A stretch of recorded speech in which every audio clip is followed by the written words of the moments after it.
সকাল থেকে সন্ধ্যা পর্যন্ত কেউ যদি লা ইলাহা ইল্লাল্লাহ কালেমা জপতে থাকে, ওই কালেমার সমাপ্তি ততক্ষণ পর্যন্ত হবে না যতক্ষণ আমার আল্লাহ তাআলার শেখানো কালেমা পাঠ না করা হয়। ঠিক না বিঠিক?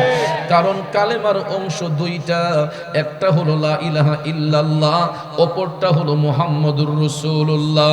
বাজান রে, লা ইলাহা ইল্লাল্লাহ হলো সমস্ত নবীদের কালেমা, আর মুহাম্মাদুর রাসূলুল্লাহ হলো ইমানদারদের কালেমা। আমার আল্লাহ শিখাইয়া দিছে, জুড়ে কোন সুবহানাল্লাহ। এই জন্য কবি বলেছেন, কালমার আগে পরে আল্লাহ, মাঝখানে রাসূল, সৃষ্টি কুলে মোদের নবীর নাই যে সমতল।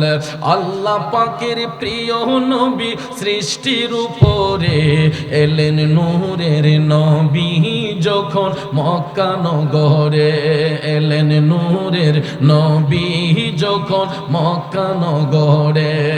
ঠিক কিনা বলুন বন্ধুরা আমার, বাবাজিরা গো, সকাল থেকে সন্ধ্যা পর্যন্ত, সন্ধ্যা থেকে রাত পর্যন্ত শুধু লা ইলাহা ইল্লাল্লাহ কালেমা জপলে কালেমার সমাপ্তি হবে না যতক্ষণ মুহাম্মদুর রাসূলুল্লাহ সাল্লাল্লাহু আলাইহি ওয়াসাল্লাম এড না করা হয়। ঠিক কিনা বলেন? কারণ ভাইয়ারা আমার, কালেমার অংশ যদিও দুইটা হয়, দুইটার সংমিশ্রণে কালেমা হবে কয়টা? সহজে বুঝে যাবেন যারা বীজগণিতের সূত্র জানেন। লা ইলাহা ইল্লাল্লাহ প্লাস মুহাম্মাদুর রাসূলুল্লাহ, অঙ্কের সমাধান হবে এক কালেমা, যেখানে আর কোনো গ্যাপ থাকবে না। কথা বলেন ঠিক না বেঠে? আব্দুল্লাহপুরের বাবাজিরা, এই সত্য কালেমার দাওয়াত নিয়ে রাসূল যখন পৃথিবীর মধ্যে শুভাগমন করলেন, আমার নবী অস্ত্র হাতে নিয়ে কালেমার দাওয়াত দেন নাই, বোমা হাতে নিয়ে কালেমার দাওয়াত দেন নাই, মধুমাখা জবান মুবারক দিয়া ওই কালেমার দাওয়াত নিয়া প্রথম আমার নবী গেলেন আপন গোত্রে, আপন চাচা আবু জেহেলের কাছে। জোরে বলেন কার কাছে? আমার নবী আবু জেহেলের কাছে যাইয়া মুচকি হেসে বলতেছেন, চাচা এই কালেমা সত্য কালেমা, আপনি কালেমা পাঠ করুন। আবু জেহেল ডাক দিয়া কয়, ভাতিজা কি কালেমা পড়ব? এই কালেমা যে সত্য বাণী, এটার কি প্রমাণ তোমার কাছে আছে? আমার নবী ডাক দিয়ে বলতেছেন, চাচা এই কালেমা যে সত্য বাণী, কোন প্রমাণটা দিলে আপনি বিশ্বাস করবেন? আবু জেহেল ডাক দিয়া কয়, আমি তখনই বিশ্বাস করব তোমার এই কালেমা সত্য বাণী যদি তুমি আসমানের চন্দ্র দুই টুকরো করে দেখাও। সুবহানাল্লাহ কোন? দয়াল নবী আমার মুচকি হেসে বলতেছেন, চাচা আসমানের চন্দ্র দুই টুকরো হলেই কি আপনি কালেমা পড়বেন? আবু জেহেল কয়, তুমি আগে দেখাও। আপনারা বলেন আমার নবী দেখাতে পারবেন কি পারবেন না? এই জন্য কবি বলেছেন, আবু জেহেল ने भी कहा चाँद दो टुकड़े करे वो भी करके दिखाया है, वो नबी हमारा है जिसका कोई सानी नहीं, वो नबी हमारा है। জুরে কন্যা আল্লাহু আকবার। বন্ধুরা আমার, বাবাজিরা, আবু জেহেলের চোখের সামনে জাবালে আবু কুবাইস পাহাড়ের মধ্যে দাঁড়াইয়া, এই জাবালে আবু কুবাইস পাহাড়ের চিহ্নটা এখন পর্যন্ত হাজী সাহেবরা মক্কা শরীফ গেলে দেখতে পাবেন, যেখানে দাঁড়াইয়া আমার নবী আঙ্গুল মুবারক ইশারা করে চাঁদ দু টুকরো করেছিলেন। জাবালে আবু কুবাইস পাহাড়ের মধ্যে দাঁড়াইয়া আমার মদিনার কামলিওয়ালা নবী আঙ্গুল মুবারক দিয়া চাঁদের দিকে ইশারা করতে দেরি হয়েছে, আকাশের চাঁদ দুই টুকরো হইতে দেরি করে নাই। সায়াতি শাজারু নাতাকাল হাজারু শাক্কাল কামারু বিইশারাতিহি আল্লাহু আল্লাহু আল্লাহু আল্লাহ আল্লাহু আল্লাহু আল্লাহু আল্লাহ আল্লাহু আল্লাহু আল্লাহু আল্লাহ আল্লাহু আল্লাহু আল্লাহু আল্লাহ আল্লাহ, একটা জবান বন্ধ রাখবেন না, চিৎকার মেরে বলি আল্লাহু আকবার। জগতের বন্ধুরা রে, ও আব্দুল্লাহপুরের বাবাজিরা, আমার সম্মানিত মা বোনরা যারা শুনছেন গো, আমার নবী আবু জেহেলের চোখের সামনে জাবালে আবু কুবাইস পাহাড়ের মধ্যে দাঁড়াইয়া আকাশের চাঁদের দিকে ইশারা করতে দেরি হইল, চাঁদ দুটুকরো হতে দেরি করে নাই। মুচকে হেসে আমার নবী বললেন, চাচা সমস্যা কি? এখানে কথা বলবেন না, সাউন্ড ঠিক আছে, সাউন্ড চলতেছে, সমস্যা নাই। একটু দুরূদ শরীফ পড়েন, আল্লাহুম্মা সাল্লি আলা সাইয়্যিদিনা মুহাম্মাদ নাবিয়ানা মাওলানা মুহাম্মাদ নাবিয়ানা মাওলানা। বাবাজির আমার বন্ধুরা আমার, আবু জেহেলের চোখের সামনে আমার নবী আঙ্গুল মুবারক ইশারা করে চাঁদ দুটুকরো করে যখন দেখালেন, রাসূল ডাক দিয়া বললেন, চাচা এবার বলুন আপনি কালেমা পড়বেন নি? আবু জেহেল আমার নবীরে কষ্ট দিয়া বলতে লাগলো, ভাতিজা আর কত জাদুগিরি করবা? আরো জোরে কোন। আপনারা কি মনে করেন আমার নবী জাদুকর? এ বন্ধু, নবীজির জ্বলন্ত মুজিজা মোবারক দেখার পরেও আবু জেহেল বিশ্বাস করে না। আমার নবীরে বলে নবী নাকি জাদুকর। এই কথাটা শোনার সাথে সাথে নবীজির চোখের পানি মোবারক টপ টপ করে ঝরতে লাগলো। আমার আল্লাহ তাআলা কুদরতের নজর দিয়া তাকাইয়া দেখে আবু জেহেল বন্ধু নবী মুস্তাফার অন্তর মোবারকে কষ্ট দিয়া দিছে। সাথে সাথে আমার আল্লাহ কুদরতের জবান দিয়া ডাক দিয়া বললেন, জিবরাইল, ও জিবরাইল তাকাইয়া দেখো রে, আবু জেহেল আমার বন্ধু নবী মুস্তাফার অন্তর মুবারকে কষ্ট দিয়া দিছে। আল্লাহ তাআলা ডাক দিয়ে কই, ও জিবরাইল তাড়াতাড়ি যাও, ওহী নিয়ে আমার বন্ধুর নিকট, আমার বন্ধুর নিকট ওহী নিয়ে হাজির হয়ে যাও। আবু জেহেলের দাঁত ভাঙার জবাব দিয়ে আসো। আমার আল্লাহ কোরআনের আয়াত অবতীর্ণ করিয়া সূরা বাকারার ৭ নাম্বার আয়াতে পাক অবতীর্ণ করলেন। জিবরাইল নবীর কদমে হাজির হইয়া ঘোষণা শুনাইয়া দিলেন, বিসমিল্লাহির রহমানির রহিম,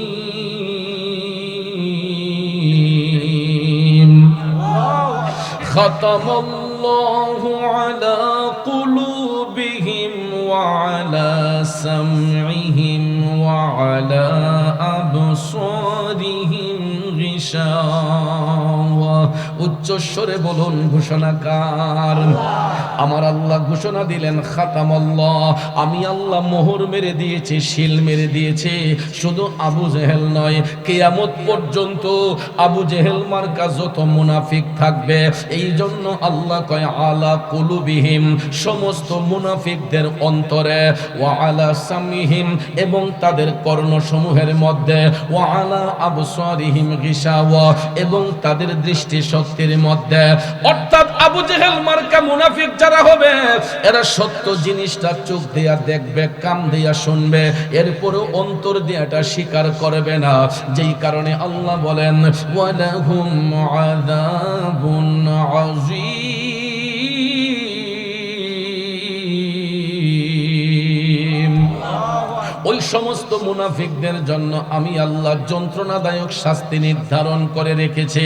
এখন আপনারা বলুন, আবু জেহেল মার্কা মুনাফিক এখন পর্যন্ত আছে না নাই? এরা অতীতেও ছিল, বর্তমানেও আছে, ভবিষ্যতেও থাকবে। এই জন্য বাজান মুনাফিক থেকে সব সময় বেঁচে থাকতে হবে। একটা কথা মনে রাখবেন, মুনাফিক কিন্তু হিন্দু বৌদ্ধ খ্রিস্টানের মধ্যে হয় না। বলতে পারেন চৌধুরী সাহেব কেন? তাইলে শুনুন, হিন্দু বৌদ্ধ খ্রিস্টান এরা এমনিতেই বেদিন, কথা কোন ঠিক কিনা?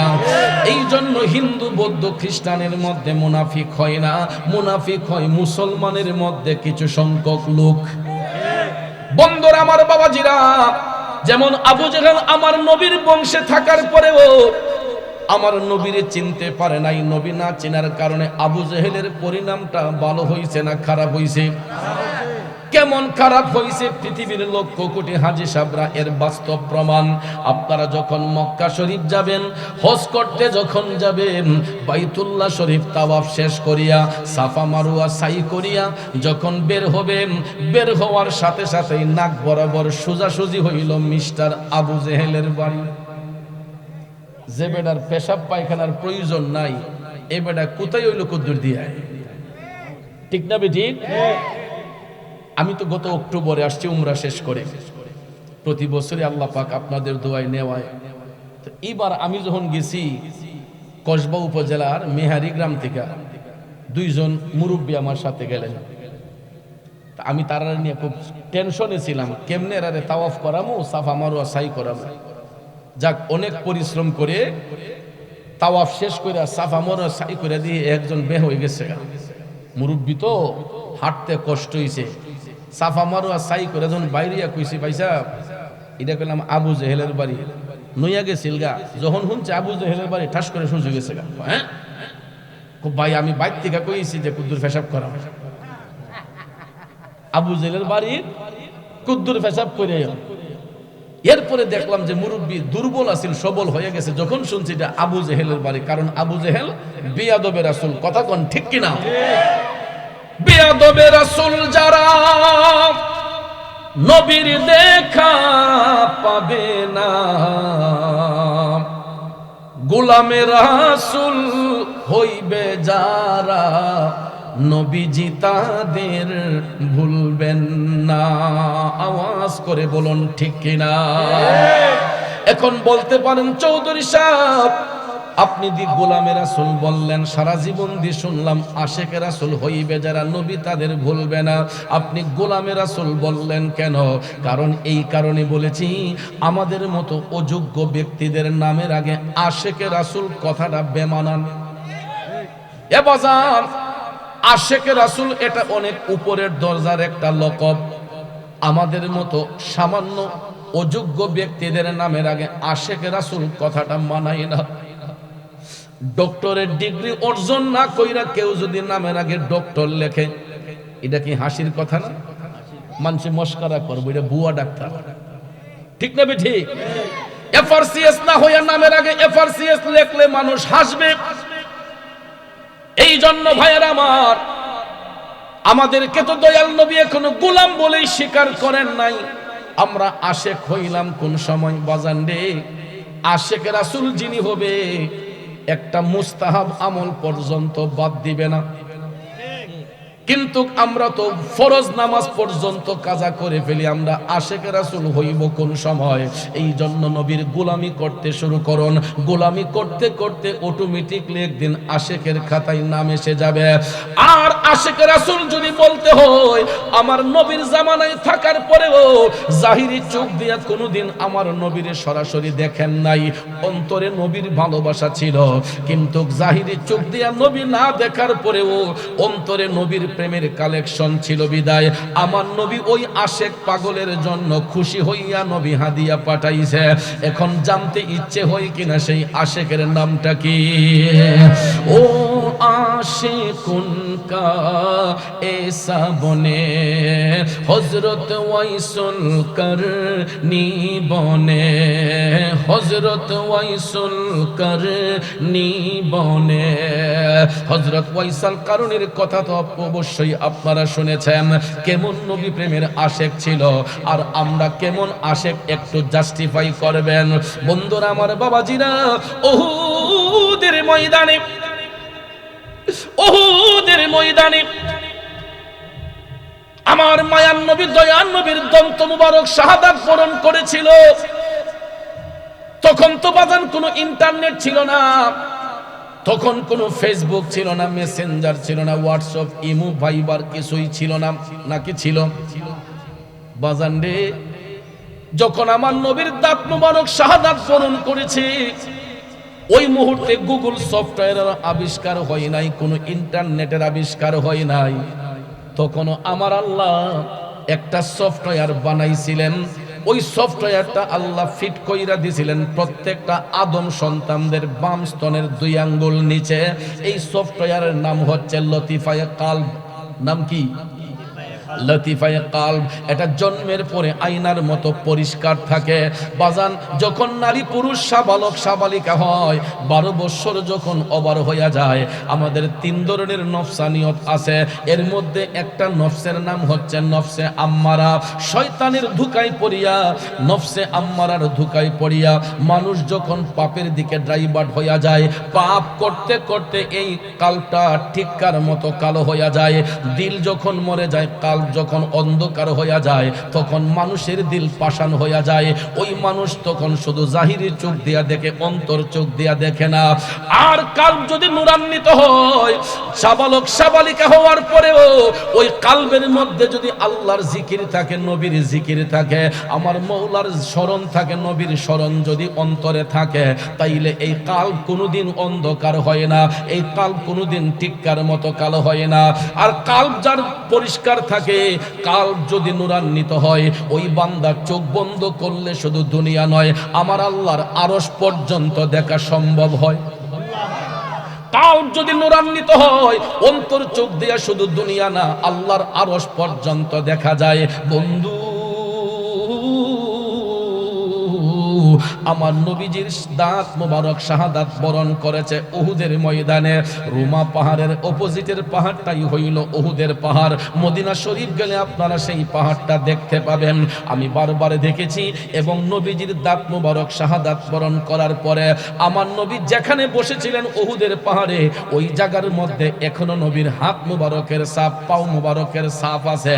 কিন্তু বাজান 2017 সালে যখন প্রথম গেছিলাম, তখন দেখা সম্ভব হয়েছে। এখন যাইয়া দেখি সিমেন্ট দিয়ে ওই জায়গাটার লেইপা সমান কইরা দিছে, যাতে হাজী সাহেবরা গিয়ে ভিন্ন করে। এখন আর দেখার সুযোগ হয় না। কিন্তু আমার নবীজির হাত মুবারকের ছাপ, পাও মুবারকের ছাপ এখন পর্যন্ত সেই উহুদ পাহাড়ের মধ্যে লাইগা আছে। বন্ধুরা আমার, বাবাজিরা, নবীজির রক্ত মুবারক, দাঁত ভেঙে রক্ত মুবারক টপ টপ করে ঝরছিল। কাশফুল কুলুবের মাধ্যমে অন্তর চক্ষু দিয়া এই সংবাদটা পেয়ে গেছিলেন। ইয়ামেন দেশের অন্তরালে নির্জন একটা এলাকা, ওই এলাকার নাম হচ্ছে করন। এই করন দেশে আমার নবীর একটা পাগলা আছে গো। ওই পাগলার নাম হচ্ছে হযরতে ওয়াইস। ওয়াইস তিনি করন দেশে বাস করার কারণে তাকে বলা হয় ওয়াইস আল কারনি। হযরতে ওয়াইস আল কারনি কাশফুল কুলুবের মাধ্যমে জানতে পারলেন উহুদের ময়দানে আমার নবীর দাঁত মুবারক শহীদ হয়েছে। তিনি কাঁদতে কাঁদতে পেরেশান হইয়া গেছেন, কাঁদতে কাঁদতে বেকারার হইয়া গেছেন। ডাক দিয়া ওয়াইস আল কারনি কয়, আমার নবীর না জানি কত কষ্ট হইছে রে। এ যুবক, বলেন তো এই পর্যন্ত আপনারা, আমি আপনি কয়দিন কয়বার আমার নবীর কথা মনে কইরা কাঁদছি। দেন মদিনায় আজো উম্মতের মায়ায়, নবী কান্দেন মদিনায় আজো উম্মতের মায়ায়। ঠিক কিনা বলেন? মদিনার কামলিওয়ালা নবী, এখনো মদিনার কামলিওয়ালা নবী উম্মতি উম্মতি বলে কান্দে। আমরা নবীর জন্য কয়বার, কয়দিন, কয় ফোঁটা চোখের পানি দেই। উহুদের ময়দানে নবীজির দাঁত মুবারক শাহাদাত বরণ করেছে। সংবাদটা হযরত ওয়াইস আল কারনি পাইয়া তিনি কাঁদতে কাঁদতে নবীজির জন্য পেরেশান হইয়া গেলেন। না জানি আমার নবীর কত কষ্ট হয়েছে, নবীজির ব্যথাটা কি পরিমাণ হয়েছে, এটা অনুভব করার জন্য, নবীজির ব্যথাটা কি পরিমাণ হয়েছে এটা অনুভব করার জন্য ওয়াইস আল কারনি প্রথমে উপরের পারি থেকে একটা দাঁত টান দিয়া খুললেন। আল্লাহু আকবার বলেন। আমার আপনার দাঁতে যদি ব্যথা হয়, একটা দাঁত যদি খুলতে যায়, দেখবেন ডাক্তার সাহেব কত মেডিসিন ব্যবহার করে, ইনজেকশন দিয়া জায়গাটারে অচেতন করেন। ঠিক কিনা কোন? ইনজেকশন দিয়ে অচেতন করে আমার আপনার দাঁত গোলা খোলা হয়। কিন্তু ওয়াইসাল কারণে ইনজেকশন দিয়ে নয়, কোনো মেডিসিন দিয়ে নয়, জ্ঞানে মস্তিষ্কে নিজের উপরের পারি থেকে একটা দাঁত মুবারক টান দিয়া যখন খুললেন, কলিজাটা বের হয়ে গেছে, রক্ত মুবারক ফিচকে দিয়ে যখন বের হয়েছে, ওয়াইসাল কারণে কয় না জানি আমার নবীর কত কষ্ট হইছে রে, আমার নবী না জানি কত কষ্ট পাইছে। ওয়াইসাল কারণে তখন নিচের পারি থেকে আরেকটা দাঁত টান দিয়া খুললেন, কয় না মনে হয় এটা না, এই বলিয়া তিনি একটা একটা দাঁতে দইরা টানতে টানতে টানতে নিজের 32টা দাঁত মুবারক আমার নবীর জন্য কুরবান কইরা দিছে। আল্লাহু আকবার, ইয়া রাসূলুল্লাহ, গাউসুল আজম দস্তগীর। পায়া নবী को एक दात पर, पाया नबी को एक दात पर, उनको 32 घराना खुलोगी खुलोगी, इश्क नबी दिल में पैदा करो, क्या रसूले खुदा को भूलोगी भूलोगी। এ নবীর প্রেমিকেরা এবার চিন্তা করে দেখেন বাজান, যেই আশেক যেই প্রেমিক আমার নবীজির একটা দাঁত মুবারকের সংবাদ পায়া নিজের 32টা দাঁত মুবারক টাইনা টাইনা খুলতে পারে গো, ওই আশেকের সিনার মধ্যে আমার নবীর ভালোবাসা কি পরিমাণ থাকতে পারে আপনাদের বিবেকের মধ্যে ছেড়ে দিলাম। আসুন এবার মূল আলোচনায় যাই। আমার নবীজি 63 বছর জিন্দেগি কাল মুবারক কাটানোর পরে শেষ প্রান্তে যখন আসলেন, প্রতিদিন আমার নবী আসরের নামাজ পড়ে আসহাবে সুফফার মধ্যে বৈশা সাহাবায়ে কেরামের উদ্দেশ্যে নুরানি তালিম দিতেন। কি দিতেন? প্রতিদিন আমার নবী আসরের নামাজ শেষে আসহাবে সুফফা, আপনারা যারা উমরা করেছেন, হজ করেছেন, মদিনা শরীফ যারা গিয়েছেন, রিয়াজুল জান্নাতে যখন ঢুকেছেন, রিয়াজুল জান্নাতে ঢুকতেই হাতের দরজা দিয়ে ঢুকতেই হাতের বাম পাশে, আর যদি সামনে যান পিছন দিকে বাম পাশে দেখবেন একটু উঁচু জায়গা আছে, এই জায়গাটাকে বলা হয় আসহাবে সুফফা। কি বলা হয়? আসহাবে সুফফা। আমার নবী প্রতিদিন এখানে বাদে আসর সাহাবায়ে কেরামের উদ্দেশ্যে তালিম দিতেন। হঠাৎ একদিন মাজলিসের মধ্যে বসা হযরতে ওমর রাদিয়াল্লাহু তাআলা আনহু, হযরতে আলী রাদিয়াল্লাহু তাআলা আনহু সহ অন্যান্য সাহাবায়ে কেরাম মনোযোগ, আমার নবীজির শরীর মুবারকের জুব্বা মুবারক খানা নূরে জ্বলজ্বল করতেছে। আপনারা বলেন তো পৃথিবীর মধ্যে এর চাইতে দামি পোশাক আর আসেনি? থাকতে পারেনি। পৃথিবীর সবচাইতে দামি পোশাক মুবারক আমার নবীর পোশাক মুবারক, ঠিক কিনা বলেন?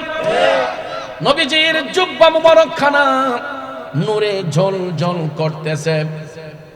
হঠাৎ করে হযরতে ওমর রাদিয়াল্লাহু তাআলা আনহু দাঁড়াইয়া আমার নবীকে সালাম দিলেন, আসসালাতু ওয়াসসালামু আলাইকা ইয়া রাসূলুল্লাহ। নবী গো, ওগো মায়ার নবীজি, আমি আপনার নুরানি কদম মোবারক খানা আরজি পেশ করতে চাই। আমার নবী মুস্কি হেসে বললেন, উমর কি আরজি পেশ করবা? হযরতে উমর ডাক দিয়া কয়, নবী গো, আপনার নুরানি জুব্বা মোবারক খানা নূরে জ্বলজ্বল করতেছে। ইয়া রাসূলুল্লাহ, নবী গো, আমি গোলাম জানতে চাচ্ছি, যেই দিন আপনার বেসাল হবে, আপনার ইন্তেকাল হবে, নবী গো, আপনার এই জুব্বা মোবারক খানা আমরা কি করব, কারে দান করব? সুবহানাল্লাহ করব। কারণ রাসূলের বিসালের পরে জুব্বা নিয়ে তো অনেকেই টানাটানি করবে, ঠিক কি না? হযরতে ওমর প্রশ্ন করলেন, ভাবলেন নবী হয়তো বলে দিবেন যে উমর তুমি নিয়ে নিও। আমার নবী উত্তর করেন না। এ বন্ধু, নবী উত্তর করেন না। হযরতে ওমর বসে গেলেন। কিছুক্ষণ পর হযরতে মওলানা আলী দাঁড়াইলেন। হযরত আলী দাঁড়াইয়া নবীরে সালাম দিয়া বললেন, নবী গো, আমি আলীও জানতে চাই, যেই দিন আপনার বেসাল মুবারক হবে, আপনার এই নুরানি জুব্বা মুবারক খানা আমরা কাকে দান করব? আমার নবী তখন উত্তর করেন না। একটু পরে দেখা যায় নবীজির চোখের পানি মোবারক টপ টপ করে ঝরতেছে। আমার নবী যখন কান্না শুরু করে দিলেন, সাহাবায়ে কেরাম সবাই মিলে ডাক দেয়া কয়, নবী গো, আমরা গোলামরা কি কোনো কারণে আপনারে কষ্ট দিয়া দিছে? আমার নবী ডাক দিয়া কয়, না না ও আমার সাহাবারা, তোমরা কখনো আমি রাসূলকে কষ্ট দিতে পারো না। তখন হযরতে ওমর ডাক দিয়া কয়, নবী গো, তাইলে আপনারে তো কোনোদিন এই রকম ভাবে কান্না করতে দেখি নাই। নবী গো, আপনি কান্না করছেন কেন? কোনোদিন তো আপনাকে এইভাবে কান্না করতে দেখি নাই। আমার নবী ডাক দিয়া কয়, ওমর, আমি এই মুহূর্তে আমার একটা পাগলার কথা স্মরণ কইরা কাঁদতেছি। হযরত ওমর ডাক দিয়া কয়, নবী গো, কে সেই ভাগ্যবান পাগল যার জন্য দয়াল নবী চোখের পানি ছেড়ে কান্দে? ইয়া রাসূলুল্লাহ, নবী গো, কে সেই ভাগ্যবান লোকটা যার জন্য দিনের নবী কান্দে? আমার নবী তখন বললেন, ওমর, আমার ওই পাগলার নাম হচ্ছে হযরতে ওয়াইস। নাম কি? হযরতে ওয়াইস। সাহাবায়ে কেরাম বললেন, ইয়া রাসূলুল্লাহ, কোনদিন তো এই নাম শুনি নাই। আমার নবী বলছেন, শোনার কথাও না। সাহাবায়ে কেরাম বললেন, নবী গো, উনি থাকে কোথায়? তখন নবী বলছেন, ইয়ামেন দেশের অন্তরালে ছোট্ট একটা এলাকা করন দেশে আমার এই পাগল ওয়াইস বসবাস করতেছে। এই কথা শোনার পরে আল্লাহর হাবিব বলতেছেন, ওমর, আমি নবীর বেসাল যেদিন হবে, ইন্তেকাল যেই দিন হবে, তোমরা কেউ আমার জুব্বা নিয়ে টানাটানি করবা না। কি করবা না? কারণ নবীর জুব্বা পাওয়ার জন্য কে না চায়? সবাই তো চাইবে এটা নিয়ে নেওয়ার জন্য। এই জন্য আমার নবী বলছেন, ওমর, আমার বিশালের পরে তোমরা কেউ আমার জুব্বা নিয়ে টানাটানি করবে না। যদি সুযোগ সময় হয়, কোনদিন যদি ইয়ামেন দেশে যাওয়া হয়, তাইলে আমার পক্ষ থেকে আমার পাগল ওয়াইসকে যদি দেখো, আমি নবীর পক্ষ থেকে তাকে সালাম দিবা, আর আমার গুনাহগার উম্মতের জন্য একটু দোয়া করতে বলবা। চিন্তা করেন কেমন প্রেমের কালেকশন মৌলার সাথে ওয়াইস আল কারণী ফিট করে রাখছে। দয়াল নবী বলতেছে যে আমার পাগল ওয়াইসকে বলবা, সে যেন আমার উম্মতের জন্য আল্লাহর কাছে দোয়া করে। এরপরে রাসূল বলেছেন, আমার এই জুব্বাখানা আমার পাগল ওয়াইসকে আমি নবীর পক্ষ থেকে তোমরা হাদিয়া দিয়ে আসবা। নবীর প্রেমে পাগল হলে, নবীর প্রেমে পাগল হলে আল্লাহ তাআলা খুশি। নবীর দরুদ পড়হ দিবানিশি, নবীর দরুদ পড়হ দিবানিশি। খারাপ লাগে ভাইয়ের আমার, গভীর মনোযোগ মনোযোগ।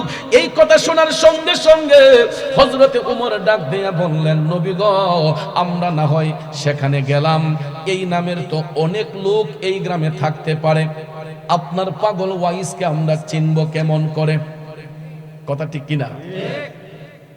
ইয়া রাসূলুল্লাহ, আমরা তো ওয়াইস নামের ব্যক্তির কোনোদিন দেখি নাই। ওই এলাকার মধ্যে তো এই নামের আরো অনেক লোক থাকতে পারে, আপনার পাগল ওয়াইসকে আমরা চিনব কেমন করে? আপনারা বলেন, আমার নবী চিনাতে পারবেন কিনা? এখানে কথা আছে, কিন্তু ওয়াইস আল কারণীর সাথে আমার নবীরও কিন্তু সরাসরি কোনোদিন সাক্ষাৎ। এমত অবস্থায় সাহাবায়ে কেরাম বললেন, নবী গো, আপনার পাগল ওয়াইসকে চিনবো কেমনে? এই নামের তো অনেক লোক সেখানে থাকতে পারে। আব্দুল্লাহপুর একটা গ্রাম, উত্তর পাড়ায় যদি একজন আব্দুল করিম থাকে, দক্ষিণ পাড়ায় থাকতে পারে না? একটা গ্রামে একই নামের অনেক লোক থাকতে পারে, ঠিক কিনা বলেন? সাহাবায়ে কেরাম বললেন, নবী গো, আপনার পাগল ওয়াইসকে তো কোনোদিন দেখি নাই, আমরা তাকে চিনব কেমন করে? এখন নবীর সাথে সরাসরি সাক্ষাৎ হয় নাই। এমত অবস্থায় সাহাবায়ে কেরাম প্রশ্ন করলেন, নবী গো, আমরা তারে চিনব কেমনে? এখন আপনারা বলুন, আমার নবী চিনাতে পারবেন কি পারবেন না?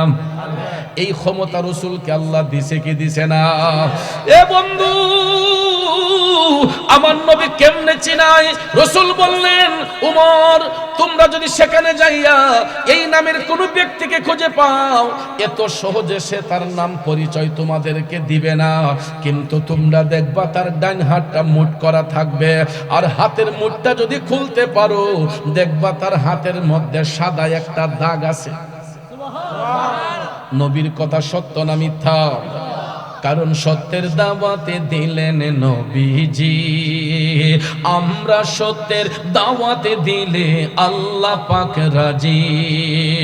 আল্লাহকে রাজি করে সঠিক প্রেমিক হও, নবী তুমি আমার হয়ে যাও। আমি তোমার তুমি আমার, আমি তোমার তুমি আমার, একবার কথা দাও নবী তুমি আমার হয়ে যাও। তোমায় ভালোবাসি হৃদয়ের টানে, মন বসে না কোনো কাজে নবী বিহনে। ঠিক কিনা কোন? শুনতে খারাপ লাগে বাজান? ভাত খাইলে ফল খাইলে পেটের ক্ষুধা নিবারণ হয়, আর আল্লাহ নবীর শান গাইলে আশেকদের রুহের ক্ষুধা নিবারণ হয়।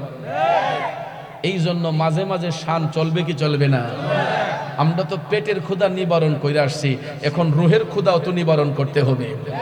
এই জন্য কবি কয় তোমায় ভালোবাসি হৃদয়ের টানে, মন বসে না কোনো কাজে নবী বিহনে। গুনাহগার উম্মত ডাকি, গুনাহগার উম্মত ডাকি, একবার ফিরে চাও নবী তুমি আমার হয়ে যাও। আমি তোমার তুমি আমার, আমি তোমার তুমি আমার, একবার কথা দাও নবী তুমি আমার হয়ে যাও। একটা জবানও বন্ধ রাখবেন না, চিৎকার মেরে বলি ইয়া রাসূলুল্লাহ।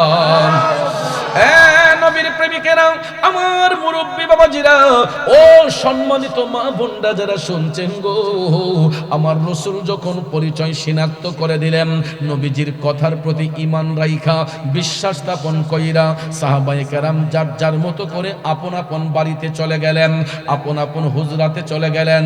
এরপর থেকে দিন যায় রাত যায়, দিন যায় রাত যায়, যাইতে যাইতে যাইতে যাইতে হঠাৎ একদিন শোনা যায় গো, আমার মদিনার কামলিওয়ালা নবী, মায়ার নবী, দয়ার নবীর বিশাল মুবারক হয়েছে, ইন্তিকাল মুবারক হয়েছে। কি হয়েছে? এখন কি আমার নবীরে মরা নবী বলবেন? মরা না জিন্দা? এখন কেউ যদি প্রশ্ন করে রাসূল যদি জিন্দা হয় তাইলে জিন্দা নবীর আবার ইন্তিকাল হয় কেন? এই রকম আবেগ ইমোশনাল কথা বলে সাধারণ মানুষদের ঈমান গোলাকে ব্ল্যাকমেইল করা হয়। সাধারণ পাবলিকদেরকে অনেকে এই রকম আবেগপ্রবণ কথা বইরা ইমোশনাল হিট দিয়া আমাদের ঈমান ধ্বংস করে। কয় রাসূল যদি জিন্দা নবী হয় তাইলে জিন্দা নবীর আবার ইন্তেকাল হয় কেমনে? তাইলে এই লোকটার উত্তর দেওয়া লাগবে নি বাজান? এই উত্তরটা দেওয়ার জন্য আপনাকে মাদ্রাসার বারান্দায় যেতে হবে না, শুধু আকল দিয়া বিবেক দিয়া ওই প্রশ্নকারীকে বলবেন যে ভাই আপনি যে প্রশ্ন করলেন রাসূল যদি জিন্দা নবী হয় তাইলে ইন্তেকাল হয় কেন, ওই প্রশ্নকারীকে আপনি বলবেন যে ভাই আচ্ছা বলেন তো আমার রাসূল কি দুনিয়াতে শিখতে আসছেন না শিখাইতে আসছেন? আল্লাহ ব্যতীত আমার নবীর কোন শিক্ষক এই পৃথিবীতে আছে? কথা বলেন, থাকতে পারে? কারণ ভাইয়ার আমার শিক্ষক কেমন, ছাত্রটা কেমন দেখেন। শিক্ষকের উপাধি হলো রাব্বুল আলামিন, ছাত্রের উপাধি হলো রাহমাতাল লিল আলামিন। কেমন শিক্ষক কেমন ছাত্র রে বাজান? শিক্ষকের উপাধি হলো রাব্বুল আলামিন, ছাত্রের উপাধি হলো রাহমাতাল লিল আলামিন। অন্য কোন নবীর উপাধি রাহমাতাল লিল আলামিন? একমাত্র আমাদের নবীর উপাধি হলো রাহমাতাল লিল আলামিন। এখন আলামিন শব্দের অর্থ হলো, এটা বহু বচন শব্দ, আলাম দ্বারা একটা জগৎরে বোঝানো হয়, আর আলামিন শব্দের অর্থ হচ্ছে কুল কায়নাত, কুল কায়নাতের বিশ্বাসী। সুবহানাল্লাহ কোন? আল্লাহ হচ্ছেন রাব্বুল আলামিন, গোটা জাহানের পালনকর্তা, আর আমার রাসূল হচ্ছেন গোটা জাহানের রহমত। এই জন্য ওনার উপাধি হলো রাহমাতাল লিল আলামিন। এখন প্র্যাকটিক্যালি আসুন, রাব্বুল আলামিন লিখতে আরবি যতটা অক্ষর লাগে, রাহমাতাল লিল আলামিন লিখতে আরবি ততটা অক্ষর লাগে। বাজান, লা ইলাহা ইল্লাল্লাহ কালেমা লিখতে আরবি যতটা অক্ষর লাগে, মুহাম্মদুর রাসূলুল্লাহ লিখতে আরবি ততটা অক্ষর লাগে। মক্কাতুল মুকাররমা লিখতে আরবি যতটা অক্ষর লাগে, মদিনাতুল মুনাওয়ারা লিখতে আরবি ততটা অক্ষর লাগে। মসজিদ লিখতে যতটা অক্ষর লাগে, মাদ্রাসা লিখতে আরবি ততটা অক্ষর লাগে। তাইলে নামের সাথে নাম মিলাইয়া আপন হাবিবরে ইজ্জত দিছেন কে?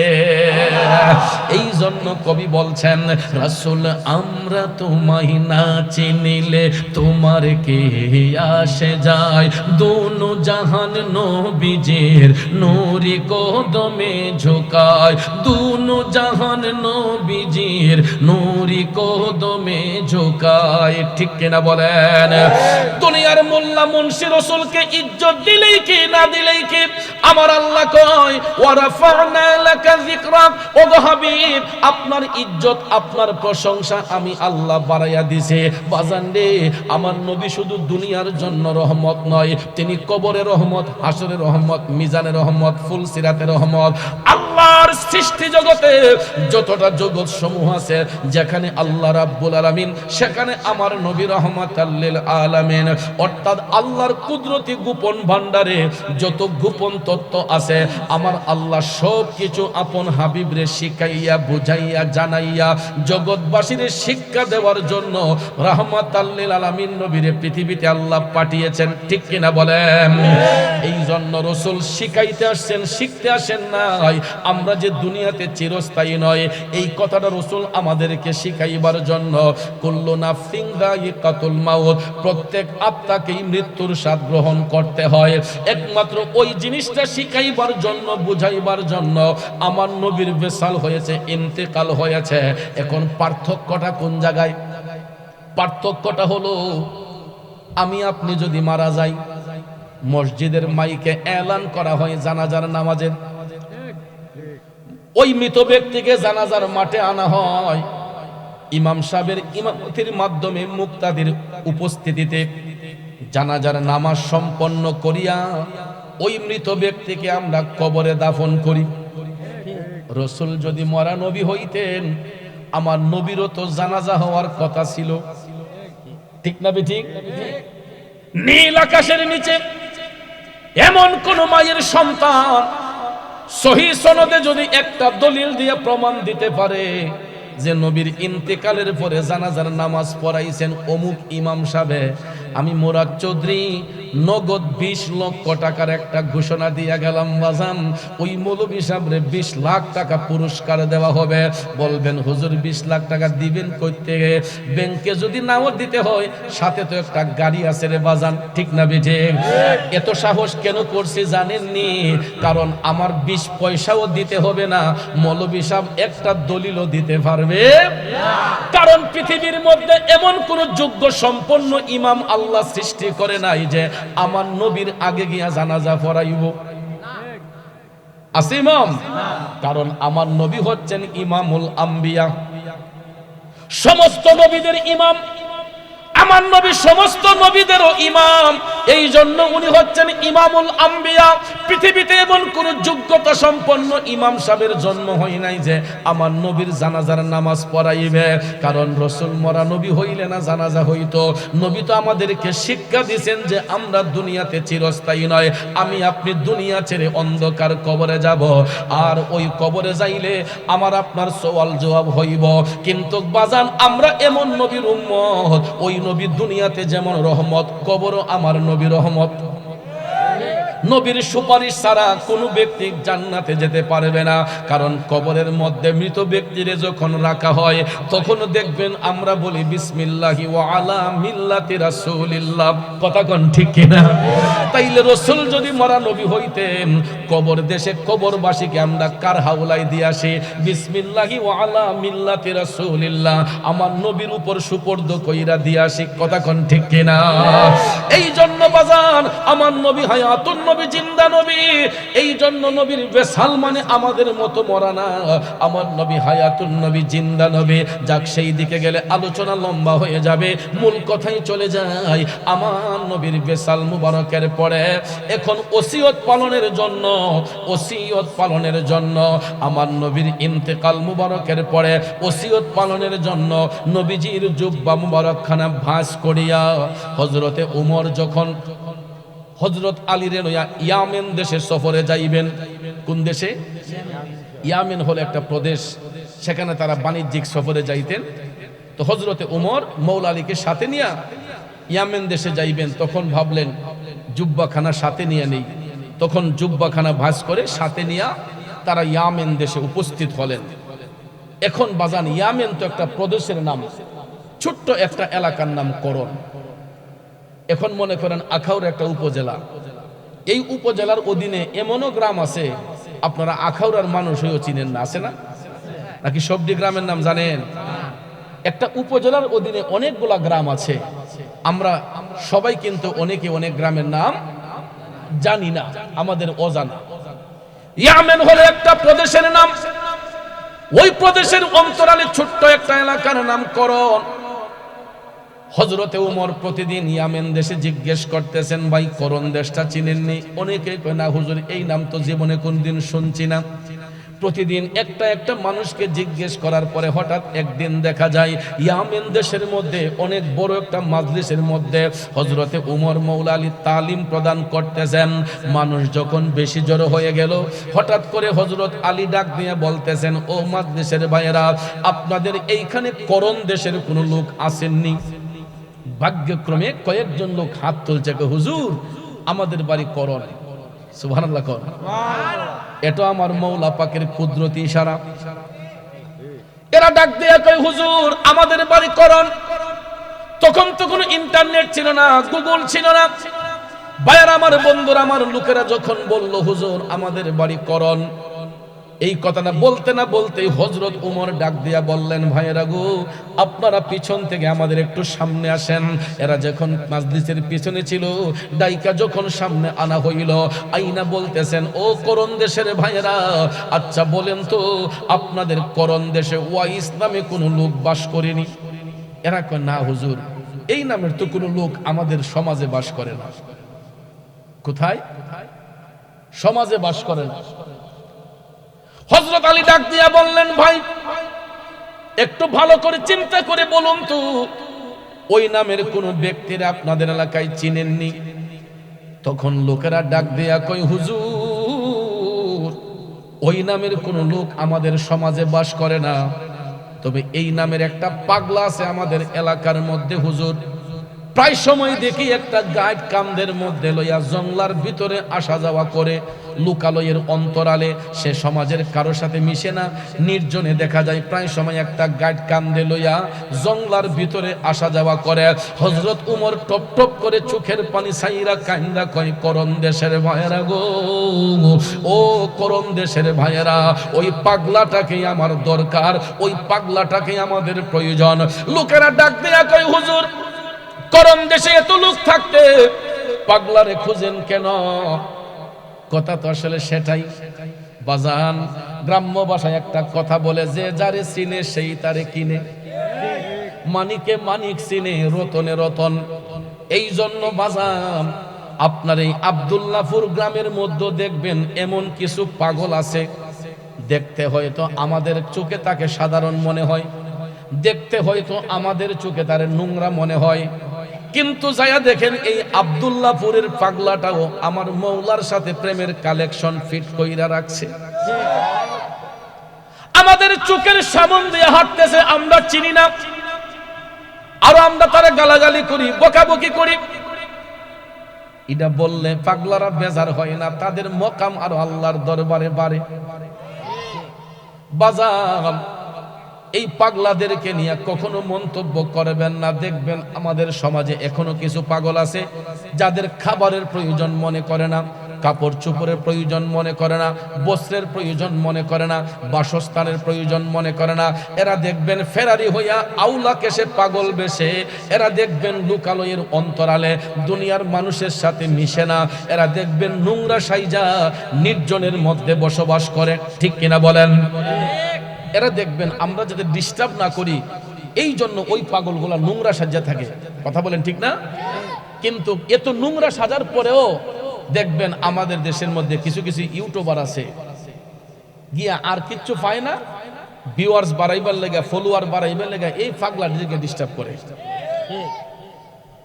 এ বন্ধু, ওই পাগলা তো আপনার কেল্লাই বাড়ি দেয় নাই, ওই পাগলা তো আপনার ঘরের ভাত খাইরা আনে নাই, ওই পাগলা তো আপনার ঘরে গিয়া ঝগড়া লাগাই নাই, বরঞ্চ সে তার আপন সংসার বিরাগী হইয়া মৌলাকে তাল্লাশ করতে যাইয়া ফেরারি হইয়া আউলাকে সে পাগল বেশে ঘুরতেছে। সে তার ধ্যানে আছে, আমরা কেন তাকে ডিস্টার্ব করি? এটা কোন পরিস্থিতি পাইলেন, কোন সামাজিকতা পাইলেন? এইগুলোর নাম ভদ্রতা না। কিছু কিছু মজ্জুব পাগল আছে, মাজনুন যারা, এরাও কিন্তু আল্লাহর ওলি। খালি বই পড়লেই ওলি হয় না মিয়া, লেবাস গুমটা সুন্দর হলি ওলি হয় না। ওলির প্রকারভেদ আছে বাজারে।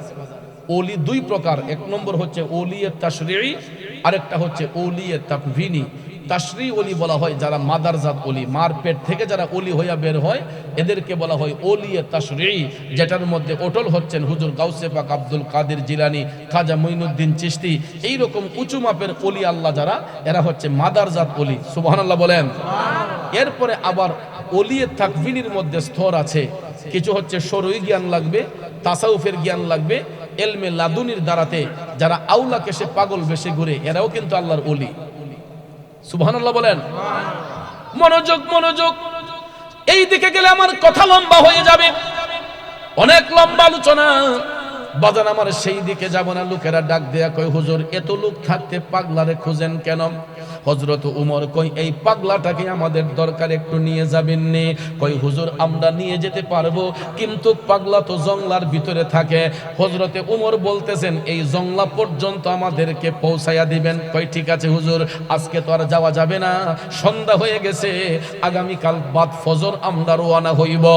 সত্যি সত্যি পরের দিন সকালবেলা হযরতে উমর শেরে খুদা মৌলায় আলী করণ দেশের বাইদের সঙ্গে রওনা হইয়া তারা যখন এই করণ দেশের উদ্দেশ্যে রওনা হইলেন, যাইতে যাইতে যাইতে যাইতে গো, এরা যখন করণ দেশের মধ্যে গিয়া উপস্থিত হয়েছে, জংলার পারে গিয়া কই হুজুর আমাদেরকে বিদায় দেন, আমরা আর ভিতরে যেতে পারবো না। কই কেন? কই হুজুর আমাদের এলাকার কোনো মানুষ এই জঙ্গলের ভিতরে যায় না, হিংস্র প্রাণীর ডরে। কিসের ডরে? জংলার ভিতরে থাকে বাঘ, সিংহ, হিংস্র প্রাণী। কথা কোন ঠিক কিনা? এই জন্য আমরা জংলার ভিতরে যাই না। কিন্তু যারা আল্লাহর প্রেমে পাগল হয় এরারে জংলার বাঘেও খায় না। কথা কোন ঠিক কিনা? আল্লাহর প্রেমে পাগল যারা হয় এদেরকে জংলার বাঘেও খায় না। এই জন্য কবি বলেছেন, ওরে আল্লাহর পাগল যাহারা, ঘর বাড়ি সারা, ঘুমায় না তারা প্রেমেরই কারণ, দমে দমে আল্লাহ বসিয়া নিরাপিলে হবে রে তোর মন উজালা। আরে ভাই জপিয়া দেখো না, কোনো চিন্তা রবে না, দূর হইয়া যাবে রে কলবের ময়লা। ও ভাই পীর ফকির যাহারা, দালান কোটা সাহারা, পীর ফকির যাহারা, দালান কোটা সাহারা, জিকির বানাইলো তারা গলার মালা, দমে দমে আল্লাহ বসিয়া নিরানা, জপিলে হবে রে তোর মন উজালা। কষ্ট হচ্ছে আমার বাজানরা, গভীর মনোযোগ। লোকেরা কয় হুজুর আমরা ভিতরে যেতে পারবো না, কিন্তু হযরতে আলী বললেন এই টাইমে পাগলারে পাওয়া যাইবনি। কয় হ্যাঁ হুজুর এই টাইমেই পাগলা জঙ্গলার ভিতরে আসা যাওয়া করে। তখন বললেন আপনাদেরকে ধন্যবাদ। এই বলে করণ দেশের ভাইদেরকে বিদায় দিয়া হযরতে ওমর মাওলা আলীকে সাথে নিয়ে তারা দুইজন যখন জঙ্গলার ভিতরে ঢুকছেন, জঙ্গলার ভিতরে ঢুইকা দেখে গো হযরতে ওয়াইসাল কারণে কিবলামুখী হইয়া নামাজের মাধ্যমে আমার আল্লাহরে সিজদা করতেছে। আর জোরে জোরে কন্যা সুবহানাল্লাহ। ও নামাজ পড়ো রে গহীনে ডুবিয়া, নামাজ পড়ো, নামাজ পড়ো রে গহীনে ডুবিয়া, নামাজ পড়ো। পঞ্চয়াত্তা মুক্তা দিয়া জ্ঞানীমান সাজাইও রে গহীনে ডুবিয়া, নামাজ পড়ো। বাজানো নামাজ শুধু পড়লেই হবে না, যদি নামাজ নামাজের মতো না হয়। নামাজ পড়লাম খারাপ কাজ করলাম, নামাজ পড়লাম আরেকজনের হক নষ্ট করলাম, নামাজ পড়লাম সুদ ঘুষের ব্যবসা করলাম, নামাজ পড়লাম মার দিলে আঘাত দিলাম, নামাজ পড়লাম আরেক বেডার ক্ষেতের লাল কাটটা নিজের ক্ষেতে ঢুকাইলাম, বলুন ওই নামাজ দিয়ে আত্মায় শান্তি আসবনি? আমার আল্লাহ বলছেন ইন্নাস সালাতা তানহা আনিল ফাহশাই ওয়াল মুনকার। নামাজ এটা এমন একটা ইবাদত আল্লাহর বান্দাদেরকে অশ্লীল কাজ থেকে খারাপ কাজ থেকে মুক্ত করে নিয়ে আসে।